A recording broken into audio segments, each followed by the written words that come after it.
Deputy commissioner Mahmood نے پسپ project کے تحت زیر تعمیر واٹر ڈسپوزل منصور کالونی کا دورہ کیا۔ انہوں نے جاری کام کی رفتار اور معیار کا تفصیلی معائنہ کیا۔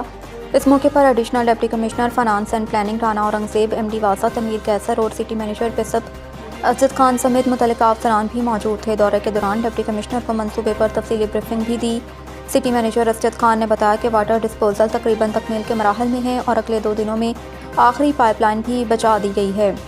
اس کے بعد جی ٹی روڈ، گلا منڈی، سرکی بازار، ڈسپنسری روڈ، بشیر کالونی اور واپٹا کالونی سمیت ساؤتھ کے 90% علاقوں میں سیوریج سسٹم مکمل طور پر فعال ہو جائے گا۔ ڈپٹی کمشنر شاہد محمود نے کہا کہ شہری سہولیات کی بہتری، ترقیاتی منصوبوں کی بروقت تکمیل اور کام کے معیار کو یقینی بنانا ضلع انتظامیہ کی پہلی ترجیح ہے۔